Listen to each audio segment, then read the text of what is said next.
ഒരു മനുഷ്യൻ എന്ന നിലയ്ക്ക് നമുക്ക് പലതരത്തിലുള്ള വികാരങ്ങളുണ്ടാകും. അതിലൊന്നാണ് ഇത്തരത്തിൽ നമുക്ക് ഏറ്റവും പ്രിയപ്പെട്ടവരെ നഷ്ടപ്പെട്ടു പോകുമ്പോൾ ഉള്ള നമ്മുടെ വേദന. അത് നമുക്കറിയാവുന്നതാണ്. പ്രത്യേകിച്ച് ഈ ഒരു മരണം അത് ഈ നാടിനെ സംബന്ധിച്ചും അതുപോലെ തന്നെ ഈ കേരളക്കരയെ സംബന്ധിച്ചിടത്തോളം ഏറെ വേദന ജനിപ്പിക്കുന്ന ഒന്നാണ്. കാരണം അത്രയേറെ വൈകാരികമായിട്ടുള്ള കാഴ്ചകളാണ് നമുക്ക് ഇവിടെ നിന്നും കാണാൻ സാധിക്കുക. ജെൻസൺ അത് വെറുമൊരു ചെറുപ്പക്കാരനായിരുന്നില്ല. ജെൻസൺ ഈ മുണ്ടക്കൈ ചൂരൽമല ഉരുൾപൊട്ടലിലെ ഒരു പച്ചപ്പായിരുന്നു. കാരണം ശ്രുതി എന്ന് പറയുന്ന ആ ഒരു പെൺകുട്ടിയെ, ആ പെൺകുട്ടിക്ക് തണലായി താങ്ങായി ഈ ചൂരൽമല മുണ്ടക്കൈ ഉരുൾപൊട്ടലിൽ എല്ലാവർക്കും താങ്ങും എല്ലാവർക്കും ഒരു പ്രതീക്ഷയായി, ഒരു പ്രതീകമായിരുന്നു ഈ ജെൻസൺ. പക്ഷേ ജെൻസന്റെ വിയോഗം അത് വളരെ അപ്രതീക്ഷിതമാണ്. ആരും ഒട്ടും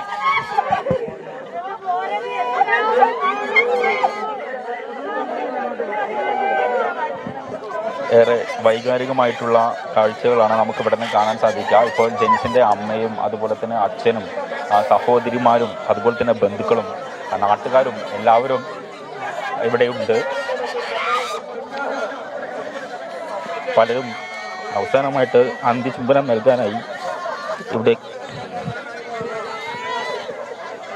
സകലതും നഷ്ടപ്പെട്ടവരെ, അനാഥമായവരെ ചേർത്ത് പിടിക്കുന്ന മനുഷ്യർ ഓരോരുത്തർക്കും എത്രത്തോളം പ്രിയപ്പെട്ടവരാകും എന്ന് ഓർമ്മിപ്പിക്കുകയാണ് ജെൻസൺ അവൻ്റെ വിയോഗത്തിലൂടെ. അല്പസമയം മാത്രം ആ ഭൗതികദേഹം അവൻ ശ്രുതിയുമായി വരാൻ കാത്തിരുന്ന വീട്ടിൽ നിന്ന് മടങ്ങും, മണ്ണിലേക്കടിയും. അപ്പോഴും അവൻ ബാക്കി വെച്ച ഓർമ്മകളുണ്ട്, സ്നേഹമുണ്ട്, ചേർത്ത് വെക്കൽ നല്ല പാഠങ്ങളുണ്ട്. അതിലൂടെ ജെൻസൺ ഇങ്ങനെ എപ്പോഴും ജെൻസനെ അറിയുന്നവരുടെ മുമ്പിൽ, മുണ്ടക്കി അറിയുന്നവരുടെ മുമ്പിൽ, ശ്രുതി അറിയുന്നവരുടെ മുമ്പിൽ ഹൃദയങ്ങളിൽ നിറഞ്ഞു നിൽക്കുമെന്ന കാര്യത്തിൽ സംശയമില്ല. എൻ്റെ ശ്രുതിയെ ചേർത്ത് വെച്ചേക്കണേ, കരുതിയേക്കണേ എന്ന് പറയാതെ പറയുന്നുണ്ടാകും ജെൻസൺ. അവിടെയും അതിവൈകാരികമായ കാഴ്ചകൾ, മനുഷ്യർക്ക് അവരുടെ വൈകാരികതകളെ പുറത്തെത്തിക്കാതെ പറഞ്ഞു തീർക്കാനാകാത്ത സ്ഥിതിവിശേഷം അല്ലെങ്കിൽ സാഹചര്യമാണ് അവിടെ ഉള്ളത്. തൻ്റെ പ്രിയപ്പെട്ടവനാണ്.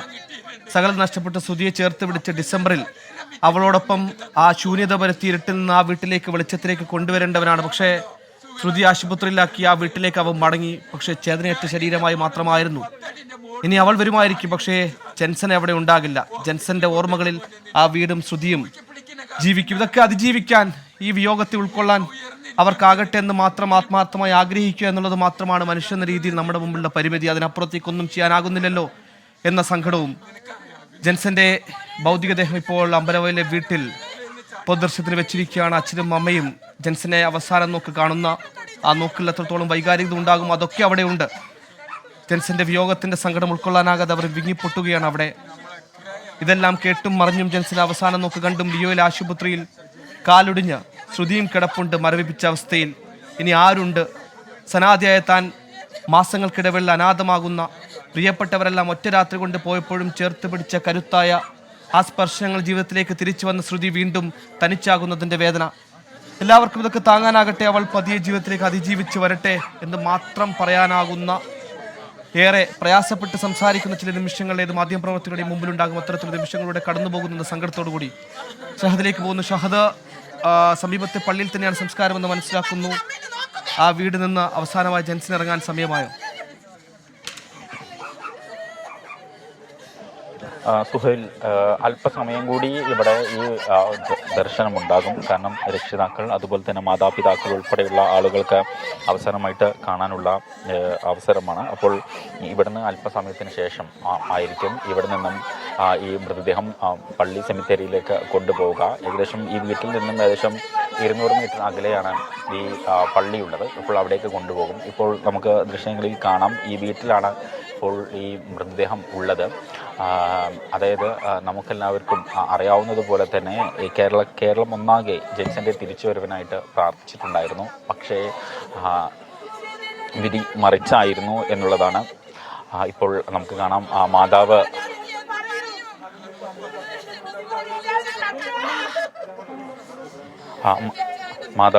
ഇപ്പോൾ ജെൻസന്റെ അമ്മ പ്രധാനമായിട്ടും ഈ നിലവിളിച്ച് കരയുകയാണ്. അപ്പം പ്രധാനമായിട്ടും പറയുന്നൊരു പ്രധാനപ്പെട്ട കാര്യം എന്ന് പറയുന്നത്, ശ്രുതിയോട് ഞാനിനി എന്ത് പറയും, എന്നുള്ളൊരു കാര്യമാണ്. കാരണം ശ്രുതി, നമുക്കറിയാം, ശ്രുതി കാലിൻ്റെ എല്ലെല്ലാം പൊട്ടി ഇനയിട്ട് നടക്കാൻ പോലും സാധിക്കാതെ ഇപ്പോൾ ആശുപത്രിയിലാണ്. അവസാനമായിട്ട് ശ്രുതിക്ക് കാണാൻ വേണ്ടിയിട്ട് അവസരം ഒരുക്കിയിട്ടുണ്ടായിരുന്നു. കാരണം ഇന്ന് രാവിലെ ഒന്നും തന്നെ ജെൻസൻ്റെ വിയോഗ വാർത്ത ശ്രുതിയെ അറിയിച്ചിട്ടുണ്ടായിരുന്നില്ല. പോസ്റ്റ്മോർട്ടം നടപടികൾ പൂർത്തിയായതിനു ശേഷമാണ് ശ്രുതിയോട് ഡോക്ടർമാർ ഇത്തരത്തിൽ ഈ ഒരു വിയോഗ വാർത്ത പറഞ്ഞിട്ടുണ്ടായിരുന്നത്.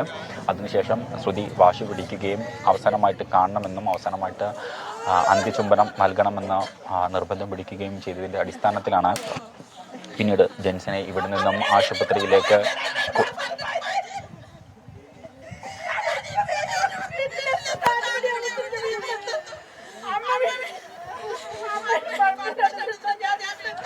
അങ്ങനെയാണ്. അപ്പം ജെൻസൺ പുറത്തെല്ലാം ജെൻസൺ എന്ന പേരിലാണ് അറിയപ്പെടുന്നതെങ്കിൽ പോലും നാട്ടിലും അതുപോലെ തന്നെ വീട്ടിലുമൊക്കെ തന്നെ അപ്പു എന്ന വിളിപ്പേരിലായിരുന്നു അറിയപ്പെട്ടിട്ടുണ്ടായിരുന്നത്, അല്ലെങ്കിൽ അപ്പു എന്നാണ് വിളിച്ചിട്ടുണ്ടായിരുന്നത്.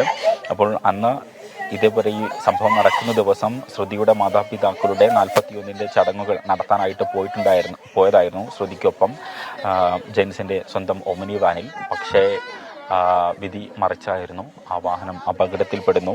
കേരളം ഒന്നാകെ ജെൻസൻ്റെ തിരിച്ചുവരവിനായിട്ട് കാത്തിരുന്നു, പ്രാർത്ഥിച്ചു. പക്ഷേ ആ പ്രാർത്ഥനകളൊക്കെ തന്നെ വിഫലമായി എന്ന് വേണം നമുക്ക് പറയാൻ. ഇപ്പോൾ മൃതദേഹം എന്തായാലും വീട്ടിലുണ്ട്. ഇപ്പോൾ ബന്ധുമിത്രാദികൾക്കും നാട്ടുകാർക്കുമൊക്കെ തന്നെ കാണാനായിട്ടുള്ള അവസരം ഒരുക്കി.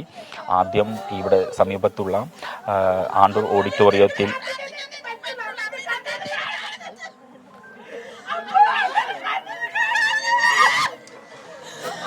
ഒരു നാട് ഒന്നാകെ തേങ്ങുകയാണ് ജെൻസനെ ഓർത്ത്. പ്രണയത്തിൻ്റെ, കരുതലിൻ്റെ ഒക്കെ പ്രതീകമാണ് ജെൻസൺ എന്ന് പറയാം. ശ്രുതിയെ തനിച്ചാക്കിയുള്ള ഈ വിടവാങ്ങൽ, ഈ യാത്ര, അതെത്രമേൽ ആഘാതമുണ്ടാക്കുന്നുണ്ട് ഒരു കുടുംബത്തിന് എന്നൊക്കെയുള്ള കാഴ്ച നമ്മൾ കണ്ടുകൊണ്ടേയിരിക്കുന്നു. ഒപ്പം ശ്രുതി ഇനി എന്താണ്, എങ്ങനെയാണ് ആ കുട്ടി മുന്നോട്ട് പോവുക എന്നത് മറ്റൊരു വലിയ ചോദ്യം. എങ്കിലും ജെൻസനെ ഓർത്ത് തേങ്ങുന്ന കുടുംബാംഗങ്ങളൊപ്പം ഒരു നാട് ജെൻസനെ ഓർക്കുന്നു. ജെൻസൺ എന്ന വ്യക്തിയെ, ഒരു മനുഷ്യനെ, കരുതലിൻ്റെയും ഒക്കെ പ്രണയത്തിൻ്റെയും ഒക്കെ പ്രതീകം എന്ന രീതിയിൽ ജെൻസനെ ഓർക്കുന്നുണ്ട്. ചേതനയേറ്റ ശരീരം വീട്ടിലേക്ക് എത്തിയപ്പോൾ ഒരുപാട് പേർ അവിടെ അവസാനമായി നോക്കി കാണാൻ എത്തിയിട്ടുണ്ട്, അന്ത്യാഞ്ജലി അർപ്പിക്കാൻ എത്തിയിട്ടുണ്ട്. എല്ലാവരും കലങ്ങിയ കണ്ണുകളോടെ അവിടെ നിന്ന് മടങ്ങിപ്പോവുകയാണ് ജെൻസനെ ഓർത്ത്. അമ്മയുടെയും കുടുംബാംഗങ്ങളുടെയും ഒക്കെ സങ്കടം അത് അണപൊട്ടി ഒഴുകുന്ന കാഴ്ച നമുക്ക് കാണാൻ കഴിയുന്നു. അല്പസമയത്തിനകം ഈ സംസ്കാര ചടങ്ങുകൾ തുടങ്ങുകയും ചെയ്യും. പൊതുദർശനം അല്പസമയം കൂടി തുടരും എന്നാണ് നമുക്ക് മനസ്സിലാക്കാൻ കഴിയുന്നത്. അമ്പലവയലിലെ ജെൻസന്റെ വീട് അത് ഒരു സങ്കടക്കടലായി മാറുന്ന കാഴ്ച മറുഭാഗത്ത് പ്രേക്ഷകർക്ക് കാണാം. ശ്രുതി ചികിത്സയിൽ കഴിയുന്ന ആശുപത്രിയിൽ ശ്രുതിയുടെ ബെഡിനടുത്ത് ജെൻസന്റെ മൃതദേഹം എത്തിച്ചിരുന്നു അല്പസമയം മുൻപ് ആശുപത്രിയിൽ. അങ്ങനെ അതിവൈകാരികമായ സമയം കൂടി കടന്നുപോയ ശേഷമാണ് ഇപ്പോൾ പൊതുദർശനത്തിനായി മൃതദേഹം അമ്പലവയലിലെ ജെൻസന്റെ വീട്ടിൽ എത്തിച്ചത്. ഉരുൾപൊട്ടലിൽ എല്ലാവരെയും നഷ്ടപ്പെട്ട് അനാഥയായി മാറിയ ശ്രുതിക്ക് എല്ലാമായിരുന്നു ജെൻസൺ.